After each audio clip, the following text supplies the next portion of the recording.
మా ఇంట్లో వినాయక పూజ. వినాయకుడికి ఎప్పుడు కూడా పసుపు గణపతికి పైన బొట్టు పెట్టాలి. గౌరమ్మకి అయితే పైన పెట్టుకున్నాము. శుక్లాంబరధరం అనే శ్లోకం గురించి చెప్పుకున్నాం. ఇక్కడ ఏంటంటే శుక్లమైన అంబరం అంటే పరిశుద్ధమైన జ్ఞానం అని, అది అంబరంలాగా సర్వ వ్యాపకం అని, దానినే ఒక వస్త్రంలాగా ధరించాడని, దానికి మనకు ప్రసాదించాలంటే శశివర్ణుడు అవుతాడని. శశి అంటే చంద్రుడు, చంద్రుడు అంటే మనస్సు కదా, అలా మనోభూమికి దిగివచ్చి బోధిస్తాడని.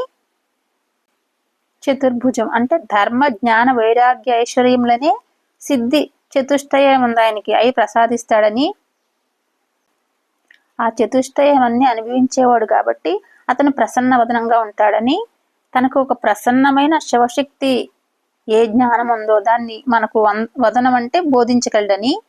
ఆ బోధన అందుకుంటే అది మనకు సర్వ విఘ్నోపశాంతి అంటే సకల విఘ్నాలను ఒక సాధన మార్గంలో కలగకుండా తొలగ చేస్తుందని.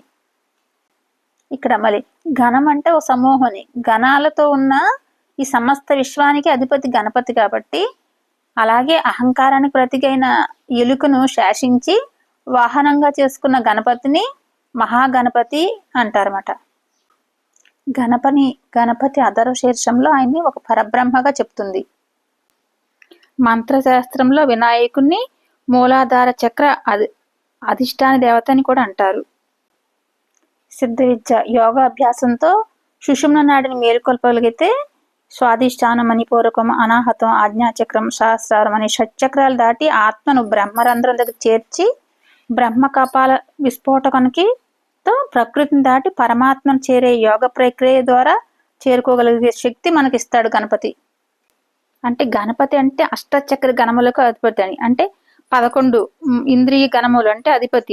మనలోనే పంచతన్మాత్రలు, పంచభూతాలు, పంచ విషయాలు, అహంకారం, మహతత్వం, ప్రకృతి అనే 18 గణాలకు అధిపతి గణపతి అన్నమాట.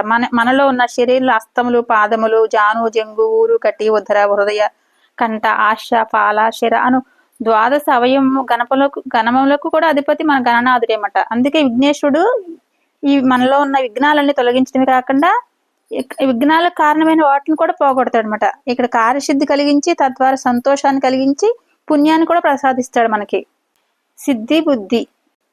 సిద్ధిని బుద్ధిని కలిగించి ఇదే మాట గణపతి తత్వం అంటే. ఓం శ్రీ గురుభ్యో నమః.